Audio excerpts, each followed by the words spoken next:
Let's begin with a few questions for our friends over at Mainstream Media Headquarters. Is there any connection between Muslims fighting unbelievers and the Quran's clear command to fight unbelievers? Of course not! There's no connection whatsoever! It's sheer coincidence! Well then, is there a connection between, on the one hand, Muslims killing apostates and stoning adulterers, and on the other hand, Muhammad commanding Muslims to kill apostates and stone adulterers? Impossible! I tell you, it's a total coincidence! Muhammad had sex with a 9-year-old girl named Aisha, and the Quran declares that Muhammad is the ultimate moral example. Could this be related to the persistent problem of young girls being married off to much older men in the Muslim world? Don't even think about it, you hate-mongering bigot! Everyone knows Muslims only imitate the aspects of Muhammad's life that are compatible with Western values! Could there be a link between, say, the persecution of Christians in Egypt, Iraq, and Pakistan, and the Quran's claim that Christians who reject Islam are the worst of creatures, or the Quran's command not to be friends with Christians, or the Quran's command to violently subjugate Christians? David, you might as well grow a little mustache, because when you say things like this, it only shows you're the next Hitler! Alright, one more. Is there a connection between Anders Behring Breivik shooting dozens of blonde-haired, blue-eyed Norwegian teenagers and Western bloggers criticizing the violent and oppressive teachings of Islam? Absolutely! There's an indisputable relationship. Bloggers and other Islamophobes, like you, directly cause the attack by manufacturing an atmosphere of racism and intolerance. Turns out Breivik was taking his orders from the very same right-wingers who are spewing hate here in the United States. Breivik's 1,500-page manifesto included several references to well-known American cranks like Pamela Geller, Frank Gaffney, and David Horowitz. Are you ready for a story, boys and girls? Once upon a time, there was a peaceful young Norwegian boy named Anders. Anders wanted to get his dad a pocket watch for Father's Day, but he wasn't very good at typing. So, when he tried to type pocket watch into Google, he accidentally typed in jihad watch. Anders suddenly found himself on the website of the fire-breathing, blood-sucking, evil demon vampire dragon monster, Robert Spencer. Anders tried to look away, but the wicked, wart-covered, hate-spewing zombie jackal beast Spencer cast a sinister spell, changing Anders from a gentle, kitten-cuddling, smurf-loving bundle of candy-coated tolerance into a fear-mongering, bigoted, fundamentalist Christian sack of terrorism. Fueled by a Nazi-induced what-would-Jesus-do racism, Anders grabbed his guns, jumped into a taxi, and told the driver, "Take me to the nearest mosque." But in the Norwegian language, the word for mosque sounds an awful lot like the word for summer youth camp. Anders ended up on the happy little island of Utoya, but in a fit of Bible-thumping rage, he started shooting everyone he saw, as Islamophobic Western bloggers cheered him on. Brilliant story! Absolutely brilliant! Someone get this up to Anderson Cooper immediately before Keith Olbermann steals it! We now know Breivik drew some inspiration from Americans who have written extensively of what they say are the dangers of Islam. The manifesto mentions Pamela Geller, who helped lead the charge against the Park 51 mosque near Ground Zero, describing her as a decent human being and citing her blog, Atlas Shrugs, 12 times. Another American author, Robert Spencer, was mentioned 46 times. His website, Jihad Watch, was cited an additional 130 times. Based on what I've been hearing from NBC and CNN and the New York Times, Anders Breivik was radicalized by people like Robert Spencer, Pamela Geller, Daniel Pipes, Geert Wilders, and so on. There's only one problem with this story. Those pesky little things called facts keep rearing their annoying little heads. Anders Breivik left us with a 1,500-page manifesto, and in this manifesto he explains in vivid detail exactly how he was radicalized. As we're about to see, none of the people being blasted by the media had anything to do with Breivik's extremism. The great irony here is that while the media have been holding Spencer and Geller accountable for Breivik's attack, according to the manifesto, we should be blaming the media. Yes, you heard me correctly.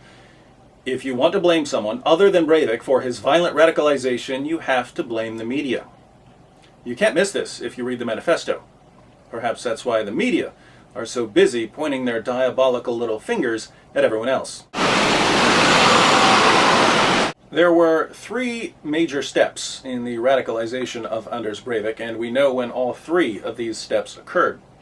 Step number 1, Breivik sees an immigration problem.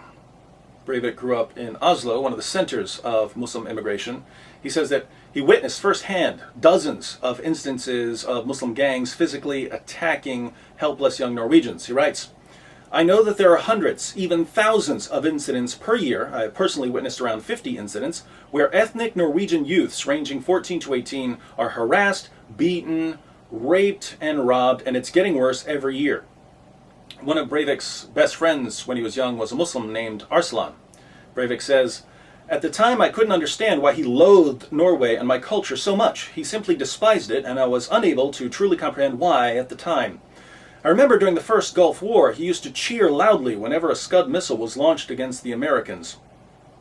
As they got older, Arslan began hanging out with the Pakistani community more and more, and according to Breivik, he eventually started attacking and even raping Norwegians. Breivik says he spent years observing things like this, ultimately concluding that Muslim immigration was destroying his city. Oslo used to be a peaceful city. Thanks to the Norwegian cultural Marxist multiculturalist regime, they have transformed my beloved city into a broken city, a bunkered society, a multiculturalist crap hole where no one is safe anymore, to use blunt language. Now, you might not believe everything Breivik says. Pretty much everyone doubts at least some of his claims. But there's no question, at some point during his teenage years, he came to see immigration as a massive problem. That was step 1. As his long manifesto shows, the suspect in these killings seemed to be heavily influenced by some people in this country who write and blog about the perceived threat from Islam. Step number 2, Breivik studies Islam. When Breivik initially became concerned about Muslim immigration, he was still convinced that Islam is a religion of peace because that's what he'd been taught in school. He writes, "At that time I knew very little about Islam. The official view on Islam, portrayed by our academic institutions, teaches us that Islam is a peaceful and tolerant religion. I had no knowledge about the concepts of jihad, dhimmitude, jizya, ummah, taqiyya, Quranic abrogation, Wahhabism, Salafism, and Saudi Arabia's role in spreading the latter." But his views changed when he studied Islam during his late teens and early 20s. "I identified myself during this time as a cultural conservative, economical liberalist from age 16 to 21. During this time, I studied all the major ideologies in depth, everything from Marxism, socialism, Islam, fascism, nationalism, capitalism, etc." Breivik says in the manifesto that he read both the Quran and the Hadith. Based on his study of the Muslim sources in the late 1990s, he came to believe that the problem wasn't simply immigration, it was Islam. That was step 2. The right-wing websites, they provide a greenhouse for extremist ideas. Step number 3. Breivik decides that a peaceful solution is impossible. Lots of people agree with Breivik that immigration is hurting European countries in various ways, and many people agree that Islamic teachings are contributing to the difficulties. But the vast majority of people in the West believe in dealing with issues peacefully and democratically. When Robert Spencer sees that a group is being persecuted in the Muslim world, he draws attention to it on his blog. When Pamela Geller sees that a Muslim developer is totally disregarding the feelings of the 9/11 families, she holds a rally. When I see something that bothers me, I make a YouTube video. The people who are involved in the counter-jihad movement are usually people who are repulsed by violence. They're horrified when the innocent suffer. They abhor terrorism. That's why they can't ignore the Quran's command to violently subjugate non-Muslims. It's also why they don't call for violence against Muslims or anyone else. But Breivik is different. He advocates bloodshed and cruelty. So if this guy reads the writings of people like Spencer and Geller, who condemn violence, where did he get the idea that slaughtering people is the way forward? Well, he tells us. In the 1990s, when Breivik became convinced that Islam is a threat to European civilization, he decided to go into politics. But he soon realized that anyone who questions Islam is labeled a racist and marginalized. Since Islam was beyond criticism, Breivik came to regard political participation as utterly pointless. It is meaningless to participate in the democratical process when you are not allowed to raise important issues without being subjected to political and social persecution through stigmatization and ridicule. It is time to acknowledge that we, the cultural conservatives of Western Europe, are deceiving ourselves to believe that it is remotely possible to change the system democratically. Breivik realized this in the year 2000. Around the same time, he also concluded that the media has such a stranglehold on public perception, speaking out against Islam is futile.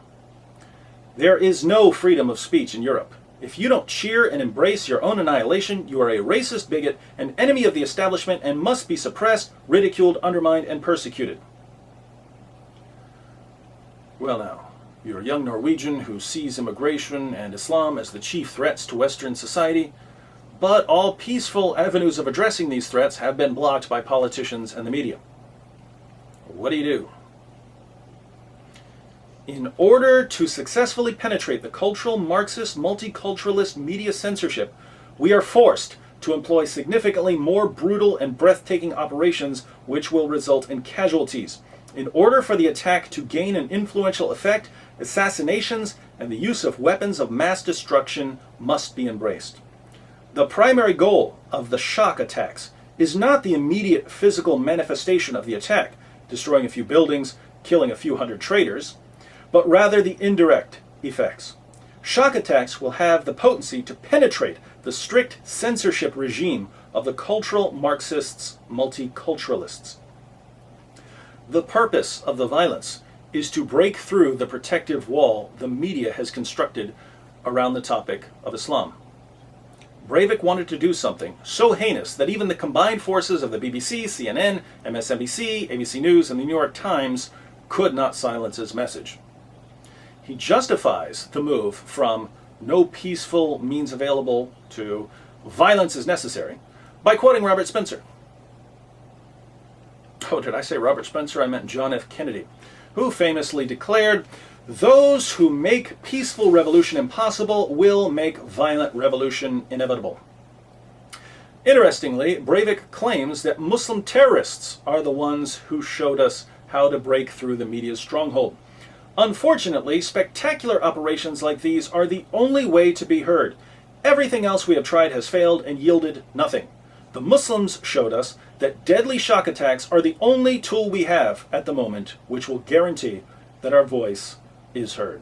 Robert Spencer and Pamela Geller and Walid Shoebat, all of these people were cited repeatedly in the Norway Terrorist Manifesto. And I think it's clear that these individuals provide the intellectual and rhetorical underpinnings for the kind of extremist views that lead to the attacks we saw in Norway. So here we have a full outline of Breivik's rise to violent extremism. Who's responsible? Well, since there's no ideology out there that promotes the killing of Norwegian teenagers as a way of making a point, this seems to be a Breivik original, and I would therefore be inclined to hold Breivik responsible. However, since everyone really wants to play the blame game here, let's think about who or what played a role in Breivik's thinking along the way. In the early 90s, Breivik concluded, based on personal experiences with Muslim immigrants, that immigration is a problem for Norway. Who's responsible for that conclusion? You can either blame the Muslim immigrants, or you can say the immigrants did nothing wrong, Breivik's just a nut. Take your pick, but the only people we know of who were involved in Breivik's thinking during step one were Breivik and the immigrants.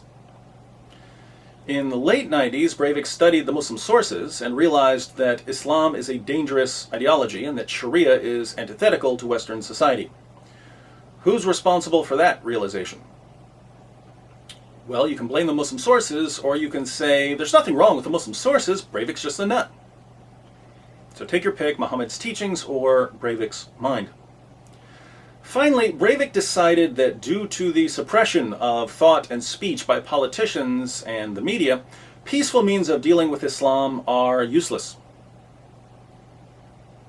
Now, who's responsible for Breivik thinking that if you criticize Islam, you'll just be labeled as a racist, Islamophobic, hate-mongering bigot? Where did he get that idea? He learned that from the people who sit around all day calling anyone who disagrees with Islam a racist, Islamophobic, hate-mongering bigot.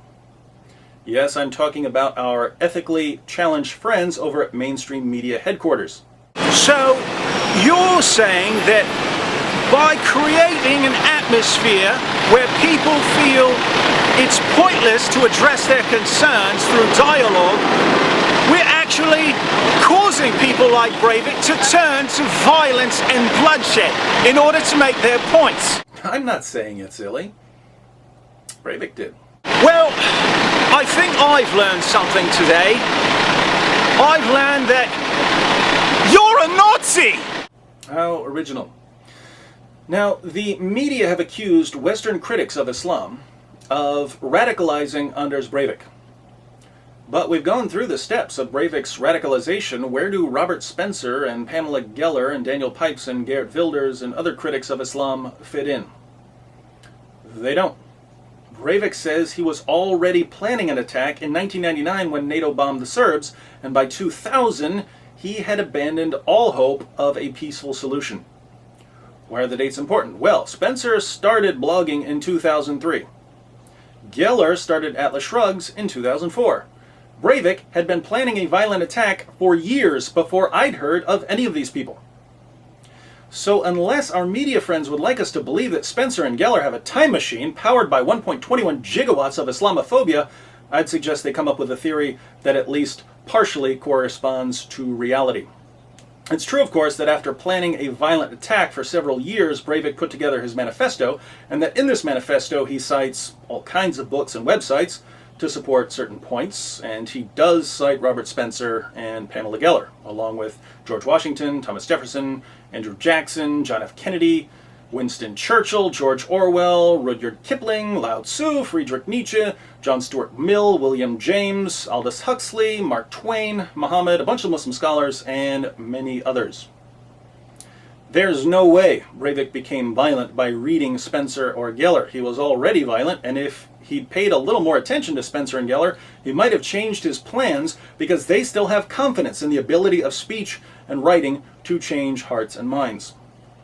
Instead, Breivik let the media and politicians shape the options available to him, leaving us with a double tragedy.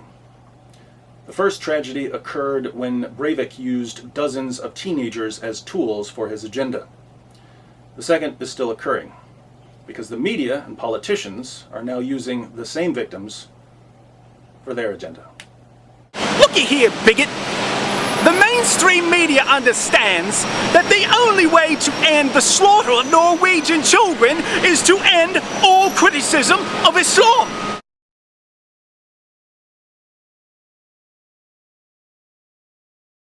You're a Nazi for watching this video to the end.